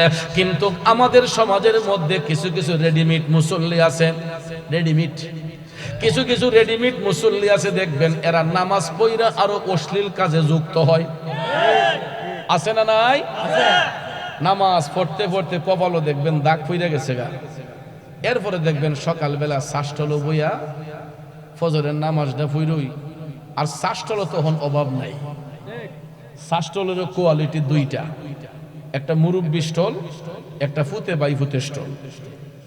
মুরব্বি স্টল যেটা এটা তাহে আবার মসজিদের কুনাত, ঠিক না বেঠিক? ইটার মাঝে আমার বাপসা সারা বইয়া চাটা খায়, খাইয়া কোন হুজুরের পাঞ্জাবি লাম্বা কুন্ডা বাইটা ইডি চলে। আর ফুতে বাই ফুতে স্টল যেটা ইটার মাঝে বইলে আমরা মনে মনে সবাই প্রেসিডেন্ট। আর শাষ্টলে বইল তো কেউ পাওয়ার এনে জোর তাহে না, কেঞ্চি লাগাতে, ঠিক নিও বাজান। এরপরে দেখবেন যেই মাসলা মাসেল শাষ্টলের ভিতরে হয় এটা অনেক টাইটেল বা হুজুরও পারে না, এমন বড় বড় ফতুয়া আসেনি? এ বন্ধু কিতা কইতাম, বেটা সকালে গায়ের বান্দর টান দিছে, ফজরের নামাজটা ফইরা, ফজরের নামাজ পড়ে তুই গায়ে দোয়া, ঠিক না? টান দিয়া যখন দেখছে দুধটা গণ, ঠাস করে কয় বাজারে নেওয়ার আগে আদাসের পানি মিশাইলে, আদাসের পানি মিশাইয়া দেখবেন হাজি রুমাল মাথার দিয়া বালতিলা লইয়া খুব সুন্দর চাদর দিয়া সুবহানাল্লাহ আলহামদুলিল্লাহ রাস্তা দিয়ে যাইতেছে, মুহ আল্লাহর জিকির। মানুষ তো মনে করে মনে আল্লাহ আলী আসমানে ফেরেশতারা এই মাত্র পাঠাইছে। বাজারে নেওয়ার পরে মিটার দিয়ে যখন চেক দিছে, ওমাগো দেখে এটার মাঝে পানি, তখন দুধটা কিতা করে একদম ডাইরেক্ট কেল্লা। বাবাজিরা আমার, এটা কিসের নামাজ পড়লেন? আমার আল্লাহ তো বলছে ইন্নাস সালাতা তানহা আনিল ফাহশাই ওয়াল মুনকার। নামাজ আল্লাহর বান্দাদেরকে অশ্লীল কাজ থেকে খারাপ কাজ থেকে মুক্ত করে। চাচা আপনি তো নামাজ পড়া অশ্লীল কাজে যুক্ত হইয়া আরেকটা মানুষের দিলের মধ্যে আঘাত দিলেন, আদাসের দুধের মধ্যে একশের দুধের মধ্যে আদাসের পানি মিশাইয়া আপনি মনে করছেন 40 টাকা লাভ হইয়া গেছে, কিন্তু বাজান এই 40 টাকা 50 টাকা লাভের জন্য আপনি তো আপনার ইমানদারে নষ্ট করলেন, নিজের ঈমান নষ্ট করছেন, আরেকজনের দিলের মধ্যে আঘাত দিবেন। এই জন্য কবি বলছে আরে মন ভাঙ্গে না মসজিদ ভাঙ্গে, ভাঙ্গে আমার আল্লাহর ঘর, ভাঙ্গে আমার আল্লাহর ঘর, মন মন্দিরে আল্লাহর বাড়ি, ব্যথা দিস না তার ভিতর, ঠিক কিনা কর? এ আব্দুল্লাহপুরের বাবাজিরা, নামাজ কাজা হইছে, রোজা কাজা হইছে, দুইটা চোখের পানি সাইরা আল্লাহর কাছে তওবা করলে আল্লাহ বান্দারে ক্ষমা দিবে, কিন্তু বান্দা যখন বান্দার মনে কষ্ট দিবে, ওই বান্দা যতক্ষণ ক্ষমা না দিব, আমার আল্লাহ কয় আমিও তারে ক্ষমা দেই না। এই জন্য বাজান, নামাজ খুব সাধারণ কোনো এবাদত না, নামাজ গুরুত্বপূর্ণ একটা এবাদত, যেই এবাদতের মাধ্যমে বান্দার সাথে মৌলার সাথে বান্দার একটা প্রেমের কালেকশন ফিট হয়। নামাজে দাঁড়াইলে দেখা হয় কার সাথে? কথা হয় কার সাথে? আজও পর্যন্ত আমরা কি আল্লাহর সাথে দেখা করতে পারছি? নামাজে দাঁড়াইছে, সেজদা দিমু আল্লাহরে, মন গেছে গা শাসটলে। সেজদা দিমু আল্লাহরে, মন চলে গেছে খেলার মাঠে। সেজদা দিমু আল্লাহরে, মন চলে গেছে পকেটের মোবাইলে। ঠিক নিও বাজান? নামাজের বাজে হারিয়া সাইনা মোবাইলটি যখন বাজে উঠে, আরে বাবারে সারা মসজিদ গরম হয়ে যাবে। এরপরে দেখবেন নামাজও হারিয়ে দেখতেছে কেডা ফোন দিছে, দেখে আবার টিপ দিয়ে বন্ধ করলো তো শব্দ হয়। সাইনা মোবাইলটি বন্ধ করছে যখন, তখন গুড় শব্দ হইতেছে। এরপরে দেখবেন টিপ টাপ দিয়ে বন্ধ করে আবার। এটা কি নামাজ নাকি দুকাবাজি? এরকম নামাজ পড়লে আল্লাহ সন্তুষ্ট হবে না। নামাজের মতো পড়তে হবে, যেই নামাজের মধ্যে কোনো রিয়া থাকবে না, ফখর থাকবে না, হিংসা থাকবে না। কারণ বাজান, লোক দেখানো ইবাদতকারীকে আমার আল্লাহ জাহান্নামের নিকৃষ্ট জায়গার মধ্যে পাঠাইব। ওই জায়গাটার নাম হবে জুব্বুল হুজন। জাহান্নামে এর চাইতে আর কোনো খারাপ জায়গা নাই। দুজকি মানুষের শরীরের পচা পুঁজগুলো একটা জায়গা দিয়ে গিয়ে ডাম্পিং হয়, আর ওই জায়গাটার নাম হচ্ছে জুব্বুল হুজন। যারা মানুষকে দেখাইবার জন্য ইবাদত করে, তাদেরকে এই জুব্বুল হুজনে নিয়ে দুজকি মানুষদের শরীরের পুঁজগুলা খাবার পণ্য দেওয়া হয়। জোরে কোন নাউজুবিল্লাহ। কারণ ইবাদত করব একমাত্র কারে খুশির জন্য, কার সন্তুষ্টির জন্য। এই জন্য বাজার ওয়াইসাল কারণে লোকালয়ের অন্তরালে মানুষ যাতে ডিস্টার্ব না করে, রিয়া মুক্ত হইয়া, ফখর মুক্ত হইয়া, তিনি জংলার ভিতরে গিয়া আমার মৌলারে সিজদার মাধ্যমে খুশি করে। দেখতেছেন হযরত ওমর মাওলা আলী পাগলা জংলার ভিতরে নামাজ পড়তেছে, আল্লাহকে সিজদা করতেছে। সালামটা ফিরানোর পরে পিছন থেকে, নামাজ শেষ করার পরে পিছন থেকে হযরতে ওমর পাগলাকে লক্ষ্য করে সালাম দিলেন, আসসালামু আলাইকুম ওয়া রাহমাতুল্লাহি ওয়া বারাকাতুহু। ফয়সাল কারণী চমকে উঠছে, কিরে এই জংলার ভিতরে তো কোনো মানুষ ঢুকে না, আমার মতো কোন পাগল আবার ঢুকলো? পিছন দিকে তাকায়া দেখে নূরান্বিত চেহারার অধিকারী দুইজন আল্লাহর মেহবুব বান্দা ফয়সাল কারণীকে সালাম দিয়েছে। তখনও তারা কেউ কাউকে চিনতেছেন না। তখন ভাইয়ার আমার সালাম দেবার পরে হযরত ওমর হাইটা কাছে গিয়া বললেন, ভাই কিছু না মনে না করলে আপনার নামটা একটু জানতে পারি? তখন পাগলা কয়, আমি আল্লাহর বান্দা। কি কয়? জিগাইছেন আপনার নাম কি? কয় আমি আল্লাহর বান্দা। হযরত ওমর হাসি দিয়ে বললেন, আমরাও তো আল্লাহর বান্দা, বলুন না আপনার নামটা কি? তখন কয়, আমি এমন একজন নবীর উম্মত যিনি রাহমাতাল লিল আলামিন। হযরত ওমরের মনে পড়ে গেল, আমার নবী তো বলেছিলেন এত সহজে সে তার নাম পরিচয় বলবে না। তাইলে তো পাগলারে পাইছি জায়গা মতো নেই। হঠাৎ করে তাকাইয়া দেখতেছেন আমার নবী যে মদিনা শরীফ থেকে বলে দিয়েছিলেন তার ডান হাতটা মুঠ করা থাকবে, সত্যি সত্যি দেখা যায় ওয়াইসাল কারণীর ডান হাতটা মুঠ করা। নবীর কথা সত্য না মিথ্যা? বাইরে নবীর ইশকের পাগল যিনি, তার সিনায় এলেমের খনি। নবীর ইশকের পাগল যিনি, তার সিনায় এলেমের খনি। আরে ঘরে বসে দেখতে পারে সোনার মদিনা, এলেমের শহর গো নবী শাহে মদিনা। কুরআন হাদিস পড়লেই শুধু আলেম তো হয় না, নবীর প্রেমে মাজনু যারা তারাই মাওলানা। ঠিক কিনা বলে? ওরে কে বলে রে আমার নবী গায়েব জানে না, এলেমের শহর গো নবী শাহে মদিনা। ও বন্ধু, মদিনা শরীফ থেকে করণ দেশের খবর আমার নবীর কাছে আছে না নাই? শুধু করণ দেশ কেন, পৃথিবীর এমন কোন জায়গা নাই, আল্লাহর সৃষ্টি জগতে এমন কোন জায়গা নাই যে যেই জায়গার খবর আমার নবীর কাছে নাই। কারণ নবী যেহেতু রাহমাতাল লিল আলামিন, সর্ব জায়গার খবর আমার নবীর কাছে আছে। এই জন্য আশেক কয়, প্রেমিক কয়, নবী নবী কইরা আমার মরণ যেন হয় গো, নবী নবী কইরা আমার মরণ যেন হয়। ভাইরে ওই মরণে পাইব শান্তি, ওই মরণে পাইব শান্তি, থাকবে না রে ভয়। নবী নবী কইরা আমার মরণ যেন হয় গো, নবী নবী কইরা আমার মরণ যেন হয়। ওরে আব্দুল্লাহপুরের বাবাজিরা, এক যুবক বন্ধুরা, আমার মা বোনরা গো, যেই কথাটা বলতে চেয়েছিলাম, নবীর দেওয়া চিহ্নটা, হাতটা মুঠ করা, হযরত আলী হাতের মধ্যে দইরা বললেন, পাগলা তোমার হাতের মুঠটা খুলো। খোলার সাথে সাথে দেখা যায় আমার দয়াল নবী যেই চিহ্নের কথা বলেছিলেন, ওই সাদা চিহ্নটা পাগলার হাতে দেখা যায়। তখন হযরত ওমর ডাক দিয়ে বললেন, পাগলা রে, কেন এত লুকোচুরি করছো? জানোনি আমরা কই থেকে আসছে? আমরা সুদূর মদিনা শরীফ থেকে তোমার তাল্লাশে এসেছে, দয়াল নবীর পক্ষ থেকে আমরা এসেছে। নবীর কথা শোনার সাথে সাথে ওয়াইসাল কারণীর চোখের পানিগুলা টপ টপ কইরা ঝরতেছে। কয় কি কোন আপনারা নবীর কাছ থেকে আসছেন? হযরতে ওমর বললেন, হ্যাঁ, হে ওয়াইসাল কারণী, রাসূল তোমাকে সালাম দিয়েছেন, তুমি নবীর সালাম গ্রহণ করো। নবী বলেছেন, নবীর উম্মতের জন্য তুমি একটু দোয়া করে দিতে। আর তুমি এতই ভাগ্যবান পাগলা, আমরা নবীর গোলামি কইরা যেটা অর্জন করতে পারি নাই, এই নির্জন জঙ্গলার মধ্যে থাইকা তুমি সেটা অর্জন করেছ। পাগলা রে, এই নাও আমার নবীজির ব্যবহৃত জুব্বা মোবারকখানা, রাসূল এটা তোমার জন্য হাদিয়া পাঠাইছে।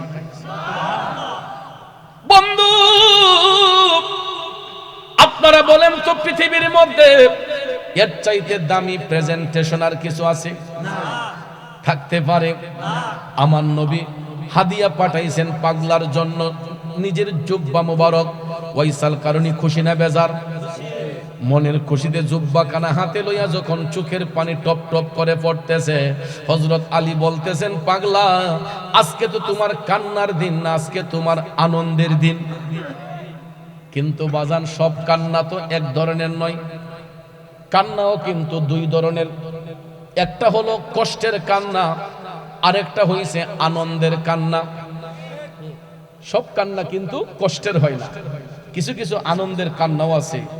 দেখবেন বাচ্চা কাচ্চা যদি ভালো রেজাল্ট করে, গোল্ডেন এ প্লাস পায়, তখন দেখবেন রেজাল্টটা বলার সাথে সাথে মা বাবাও কান্দে, বাচ্চাটাও কান্দে, কারণ তার পরিশ্রমের সফলতা আসছে, ভালো রেজাল্ট করেছে।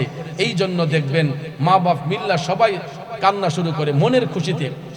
এরপরে দেখবেন ওই বাবা চার দোকানে বৈশা, মিষ্টির দোকানে বৈশা মানুষকে কান্দা কান্দা মিষ্টি খাওয়ায়, কো ভাই আমার ছেলেটা পাস করছে, এ প্লাস পাইছে, মনের খুশিতে। এটা কিন্তু কষ্ট না, মনের আনন্দে। ওয়াইসাল কারণী পৃথিবীর উত্তম প্রেজেন্টেশন, নবীজির জুব্বা মোবারক পাইয়া চোখের পানি পড়তেছে। হযরত ওমর বললেন, পাগলা, একটা অনুরোধ রাখবানি। কই কি হুজুর? কই নবীজি এই জুব্বা মোবারক গায়ে দেওয়ার পরে আজও পর্যন্ত এই জুব্বাখানা কারো গায়ে জড়ানো হয় নাই। হযরতে ওমর ডাক দিয়া কই, পাগলা রে, জুব্বাখানা যদি গায়ে দিয়ে একটু দেখাইতাম, মনে শান্তি পাইতাম। নবীজির দেওয়া জুব্বা মুবারকে তোমারে দেখতে কেমন মানায়, একটু পয়রা দেখাও না রে ওয়াইসাল কারণী। হযরতে ওয়াইসাল কারণী কই, হুজুর, জুব্বা যদি পড়তে হয় আপনারা আমার একটু সময় দিতে হবে, আপনারা একটু অপেক্ষা করুন, আমি জঙ্গলার ভিতরে যাই জুব্বাটা পরে আসি। হযরত ওমর ভাবলেন, কাপড় চেঞ্জ করতে আর কয় মিনিট বা লাগবে, আমরা অপেক্ষা করি, ঠিক আছে যাও তুমি কাপড় চেঞ্জ করে আসো। এই বলে হযরত ওমর, মওলা আলী তারা বৈশা অপেক্ষা করছেন। পাগলা জুব্বা নিয়ে জঙ্গলার ভিতরে গেছে। জুব্বা পরার জন্য ভিতরে যাইয়া কি এর জুব্বা পরবো, ওয়াইসাল কারণী সিজদার মধ্যে পইরা আমার আল্লাহরে ডাক দিয়া বলতেছে, আল্লাহ তোমার হাবিবের পক্ষ থেকে আমি অদম পাগলের জন্য একটা জুব্বা মোবারক হাদিয়া আসছে, তুমি যদি অনুমতি দেও মালিক, আমি এই জুব্বাখানা গায়ে জড়াইতে পারি। সুবহানাল্লাহ।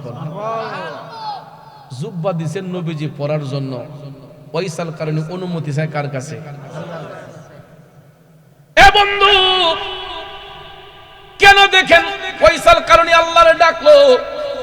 কারণ ওয়াইসাল কারণে আমার নবীর উম্মতরে কত ভালোবাসে। এখন চিন্তা করেন, ডাক দিয়া কয় আল্লাহ তুমি অনুমতি দিলে আমি জুব্বাটা গায়ে জড়াইব। কিছুক্ষণ পরে দেখা যায় অদৃশ্য থেকে, গায়েব থেকে একটা আওয়াজ আসলো, পাগলা তোমাকে জুব্বা পরার অনুমতি প্রদান করা হইল। এখন পড়তে অসুবিধা আছে? ওয়াইসাল কারণে কয় আল্লাহ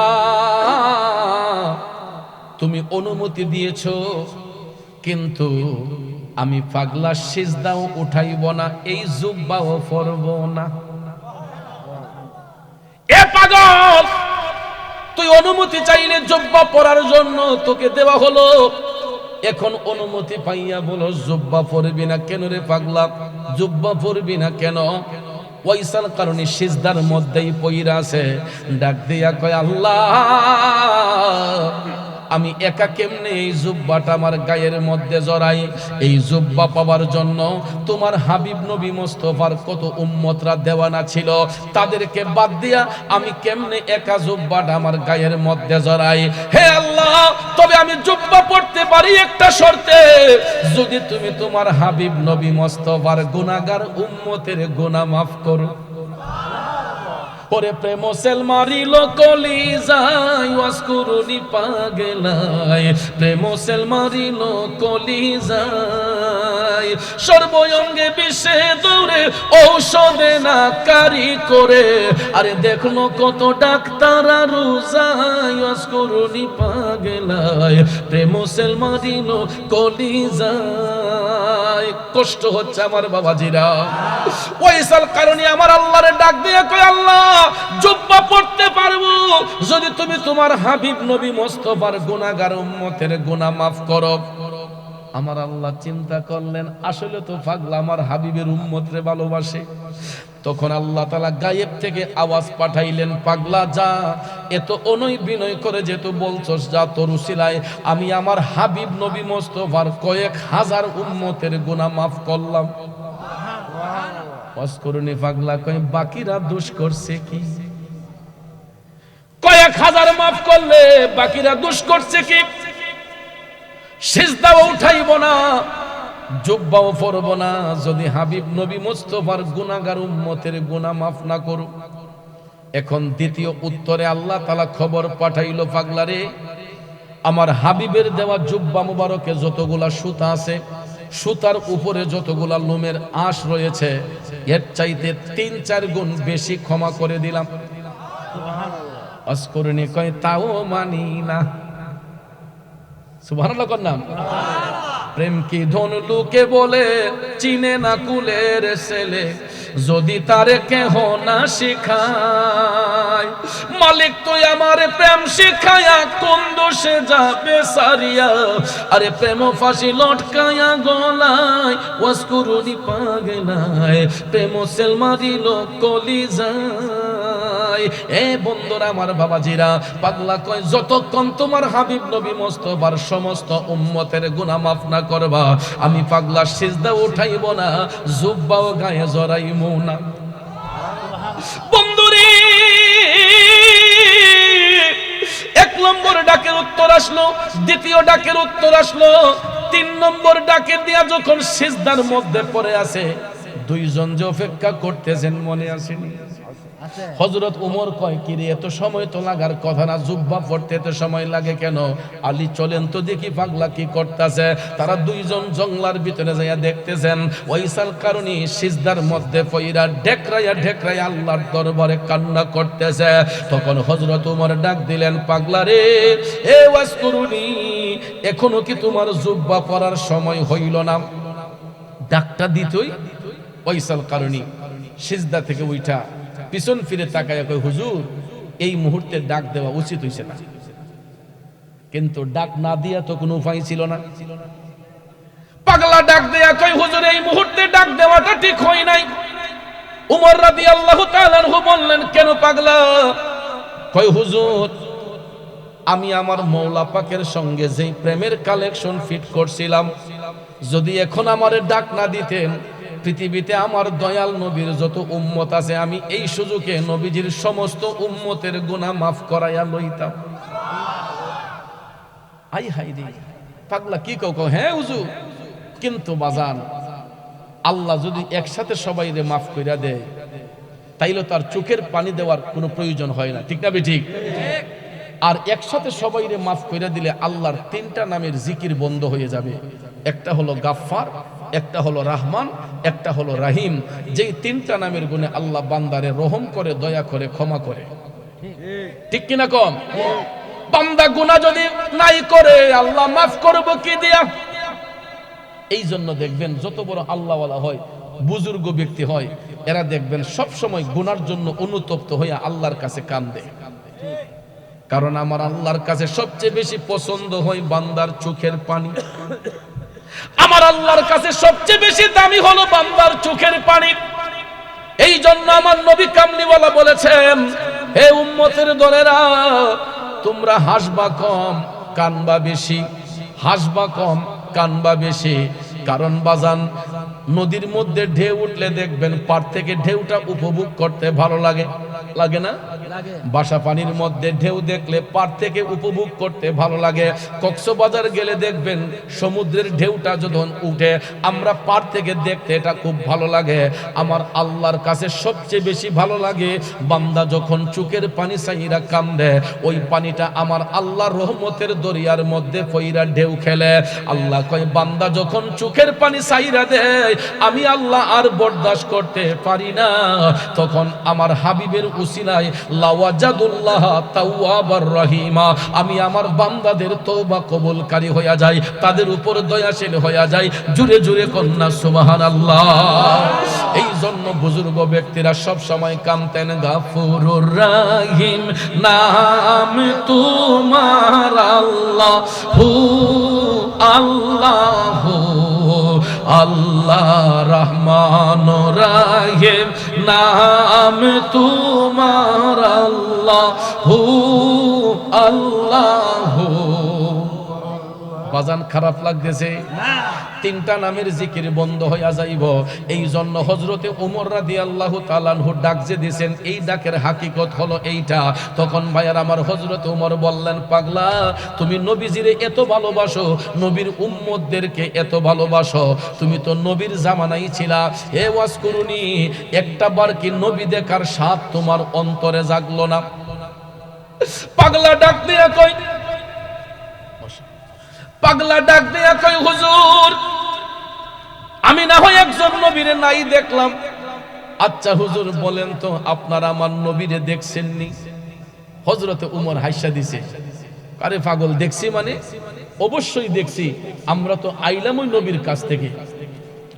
মাশাআল্লাহ, আমার হাদিয়া দিছে, মাশাআল্লাহ। আমার এক ভাই সাহেব আমার হাদিয়া দিছে, মাশাআল্লাহ। বাজান আমার বন্ধুরা, আমার হযরত উমর বললেন, পাগলা, তুমি তো নবীর জামানায় ছিলা, এত ভালোবাসা এত প্রেম তোমার সিনার মধ্যে থাকার পরেও একটা বারের জন্য কি নবী দেখার স্বাদ তোমার অন্তরে জাগলো না? এই কথাটা বলতে না বলতেই হযরতে ওয়াইসাল কারণী মাথাটা নিচু করে কই, হুজুর, আমি না একজন না ওই দেখছি। আচ্ছা কোনচান হুজুর, আপনারা আমার নবীরে দেখছেননি? হযরত উমর হাসিয়া দিয়ে করে, পাগল, আমরা তো আইলাম ওই নবীর কাছ থেকে, অবশ্যই দেখছি। কই, হুজুর যদি নবী দেইকা থাকেন, বলেন তো আমার নবীর কপাল মুবারকের ব্রু মুবারক গোলা জোড়া লাগানো ছিল নাকি আলাদা ছিল? আচ্ছা বলেন, এই প্রশ্ন যেই লোকে করতে পারে, এটার উত্তর কি উনি নবী দেখছে না দেখছে না? যখন ওয়াইসাল কারণী এই প্রশ্ন করে বসলো, হযরতে ওমর মাওলা আলীকে ডাক দিয়া বললেন, আলী, পাগলা এই প্রশ্ন করলে কেন, তার মানেটা কি হইতে পারে? দুইজন এই কথাটা নিয়ে যখন গবেষণা করতেছেন, এই ফাঁকে ওয়াইসাল কারণী কলম হাতে লইয়া আমার নবীর কপাল মুবারকের চিহ্নটারে অঙ্কন করিয়া ডাক দিয়া কয়, হুজুর দেখেন তো এটা চিনতে পারেননি? হযরতে উমর হযরতে আলী ডাক দিয়া কয়, এ পাগল, এ তো দেখছি আমার নবীর কপাল মুবারক। ও ওরে ওয়াজ করুনি পাগলা, তুই তো কোনোদিন আমার নবীরে দেখোস নাই, তুই জানলে কেমনে আমার নবীর কপাল মুবারক এই রকম ছিল। ওইসাল কারণে তখন ডাক দেয়া কয়, হুজুর নবী দেখার জন্য মদিনা শরীফ যাওয়া লাগে না। গোলামরা পৃথিবীর যে প্রান্ত থেকে নবীর দিকে রজ্জু হয়ে যায়, আমার মদিনার কামলিওয়ালা নবী সেইখানে আইসাই গোলামদেরকে দেখা দিয়া যায়। এই আব্দুল্লাহপুরের যত মানুষ আছে সবার পক্ষে কি মদিনা যাওয়া সম্ভব না? মদিনার কামলিওয়ালা নবী আসা সম্ভব নেই, আমার নবীর আসা সম্ভব। শুধু আব্দুল্লাহপুর কেন, পৃথিবীর এমন কোন জায়গা নাই যে যেখানে নবীর যাওয়া অসম্ভব। সর্ব জায়গায় আমার নবী যাওয়া সম্ভব, ঠিক কিনা কম? বন্ধুরা আমার বাবাজিরা, এরপরে হযরত আলী বললেন, পাগলা তোমার সব কথা মানলাম, তারপরও তো তুমি নবীর জামানায় ছিলা, একটা বারের জন্য তো তুমি যাইতে পারতাম। তখন ওয়াজ করুনি কো, হুজুর আমি 3 বার গেছি এর আগে। কয়বার? 3 বার। ইতিপূর্বে আমি 3 বার গেছি, কিন্তু যেই কোনো কারণে নবীজির সাথে আমার দেখা হয় নাই। হুজুর যখন আমি 4 বারের বেলা যখন রওনা হইছি, তখন দয়াল নবী আমারে নিষেধ করছেন যাওয়ার জন্য। আরে পাগল, নবী নিষেধ করে কেমনে? এই জায়গা থেকে মেশকাত শরীফের একটা বর্ণনা পাইছি বাজান, আমার নবী এই কারণে নিষেধ করছিলেন। ওয়াজ করুনির কাদের মধ্যে একটা গাইড ছিল, এই গাইটের ভিতরে কি ছিল জানেন নি গো আব্বা? এই গাইটের মধ্যে ছিল তার গর্ভধারিণী মা। আমার নবী ডাক দিয়া কইছে, পাগলা তুই আসার দরকার নাই, তুই তোর মায়ের সেবা কর, আমি রাসূল আয়েশা তোরে দেখা দিয়া যাইমু। মা বিনে বান্ধব নাই রে, মা বিনে বান্ধব নাই রে, এই যে সোনার দুনিয়ায়, ভেবে দেখো কি করছে এই মায়ের লাগিয়া, ভেবে দেখো কি করছো এই মায়ের লাগিয়া। মা বিনে বান্ধব নাই রে, মা বিনে বান্ধব নাই রে, এই যে সোনার দুনিয়ায়, ভেবে দেখো কি করছো এই মায়ের লাগিয়া। বাজানো, তার মানে বোঝা গেল মায়ের সেবা করলে নবীর দেখা পাওয়া যায়। ওরে আব্দুল্লাহপুরের যুবক বন্ধুরা, আমার বাবাজিরা, আমাদের ঘরের মধ্যে তো মা আছে, বাবা আছে রে। ওই মা বাবার যত্ন করলে নবীর দেখা পাওয়া যাবে কি যাবে না? অস্করণে পাগলা যদি মার সেবা কইরা নবী দেখতে পারে, আমরাও তো ঘরের মধ্যে মা আছে, ওই মার সেবা করলে নবী দেখতে পারবো কি পারবো না? পায়ে হাত ধরে বলবো যুবক, যদি ঘরের মধ্যে মা থাকে, বাবা থাকে, কোনোদিন ওই মা বাবার দিলের মধ্যে আঘাত দিও না, কোনোদিন ওই মা বাবার মনে কষ্ট দিও না। কারণ বাবাকে তোমরা জানিও কাবা, মদিনা জানিও মাকে,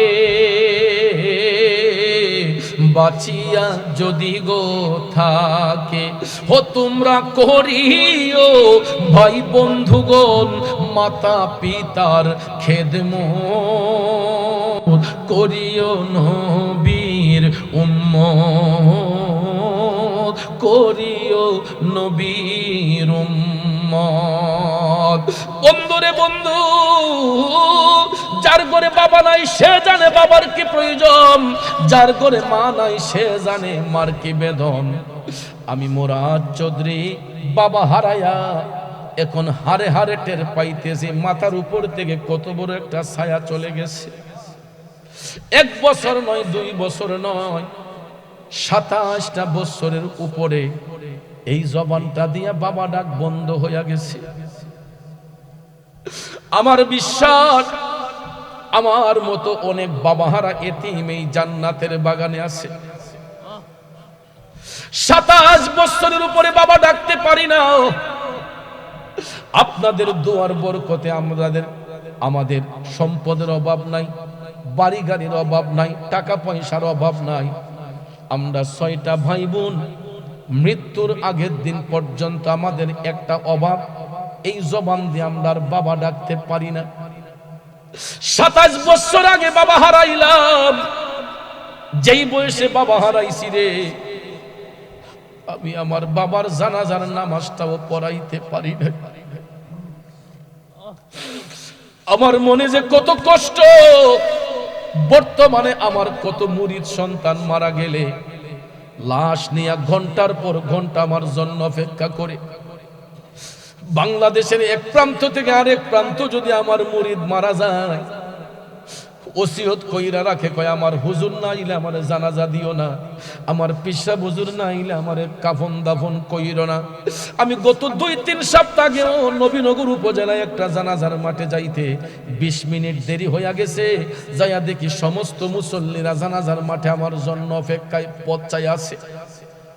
এই রকম শত শত মানুষের জানাজার নামাজ আমি মুরাদ চৌধুরী এখন পড়াই, কিন্তু যেই বয়সে বাবা হারাইছি বাবার জানাজার নামাজটা পড়াইতে পারি না।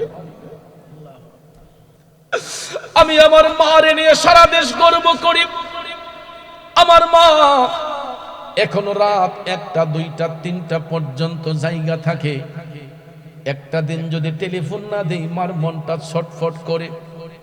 আজকেও তো সন্ধ্যার পরে আম্মা ফোন দেয়া কয়, ফুক মনটার মধ্যে কেমন একটা ছটফট করতেছে, গতকাল দিবো টেলিফোন দিছ না, গতকালকে দিকে খবর নিলা না। আমি আম্মারে বুঝাইয়া বলছি, আম্মা গতকালকে একটু চাপ ছিল, ঝামেলা ছিল, এই জন্য আম্মা কলটা দিতে পারি নাই। আম্মা কয়, ফুক দেশের পরিস্থিতি ভালো না, রাস্তাঘাট অনেক জায়গায় ভালো না, বাহিরে থাকলে কেন যেন মনটা ছটফট করে। ছেলে যদি কোথাও যায় মার মনে শান্তি নাই, কখন আসবে জাদু ফিরিয়া।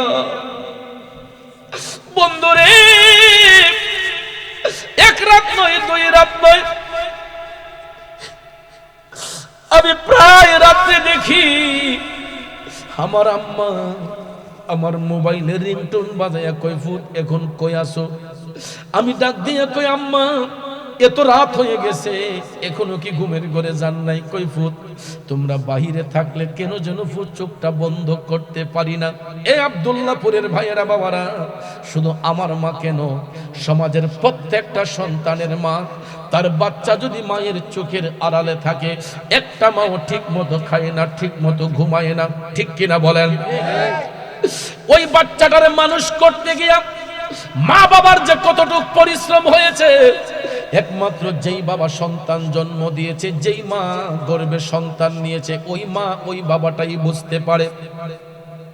এই মাঘ মাসে শীতের মধ্যে বাচ্চা যখন মায়ের কোলে প্রস্রাব করে, পায়খানা করে, অন্য জনের নাকে দুর্গন্ধ লাগে, ধমক মারে, বকা মারে, কিন্তু মাঘ মাসে শীতের মধ্যে বাচ্চা যদি বিছানায় প্রস্রাব করে, পায়খানা করে, দেখবেন মা নরম বিছানাটা ছেড়ে দিয়া তাড়াতাড়ি লাফ দিয়া উঠা শুকনা একটা কাপড় দিয়া বাচ্চাটারে পেছাইয়া দিয়া ভিজা জায়গার মধ্যে মা চলে যায়, শুকনা জায়গার মধ্যে সন্তানরে রাখে। এই জন্য বাজান অনেক সময় বাচ্চার ঠান্ডা লাগে, কাশি হয়, জ্বর হয়, ব্যথা হয়, নিউমোনিয়া হয়, তখন দেখবেন মায়ের ঘুমটা হারাম হইয়া যায়। বিছানার মধ্যে মা সারাটা রাত পাখির মতো ছটফট কইরা আল্লাহরে ডাক দিয়া কয়, আল্লাহ আমারে নিয়া যাও, এরপর আমার জাদুরে সুস্থ কইরা দাও।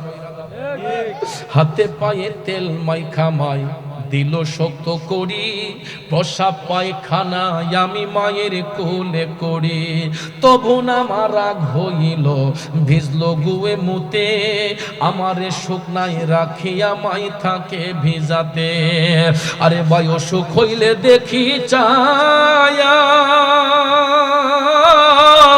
আমার মাই রইছে বিছানায় বহিয়ারি, বলে আমায় আল্লাহ যাও গো লয়া, সন্তানের নিও না, দুঃখের দরদি আমার জনম দুঃখী মা, মাগো গর্ভধারিণী মা, জনম দুঃখিনী মা, দুঃখের দরদি আমার জনম দুঃখী মা। এ বন্ধু, ওই সন্তান বড় হইয়া যখন মার দিলে আঘাত দেয়, বাবার দিয়ে আঘাত দেয়, আমার আল্লাহর আরশটা থর থর কইরা কাইপা উঠে। এই জন্য আব্দুল্লাহপুরের যুবকদের পায়ে হাত ধইরা বলবো, রে কোনদিন ওই বাবারে ধমক দিবা না, মারে ধমক দিবা না, কারণ মা বাবা কোন সন্তানকে অন্তর থেকে বদ্ধা করে না। এরপর আমার নবী বলছেন, মা বাবার মনের মধ্যে যেই কষ্টটা আসে, এই কষ্টটা আমার আল্লাহর আরশে যাইয়া আল্লাহর আরশটা তখন থরথর কইরা কাইপা উঠে। এই জন্য যুবক পায়ে হাত ধরে বলবো, মা বাবার মনে কষ্ট দিবা না।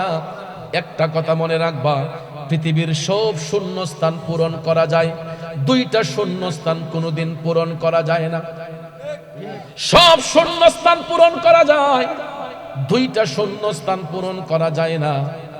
স্ত্রী হারাইলে স্ত্রী পাওয়া যায়, ভাই হারাইলে আরেকটা ভাইরে ভাই কইয়া ডাকা যায়, বোন হারাইলে আরেকটা বোনরে বোন কইয়া ডাকা যায়। কিন্তু মা বাবা হারাইলে এই দুইটা আসনে অন্য কোন নারী পুরুষকে বসাইলে নিজের মা বাবার মতো শান্তি পাওয়া যাবে। এই জন্য পায়ে হাত ধরে বলবো, মা বাবার মনে কষ্ট দেওয়া যাবে না।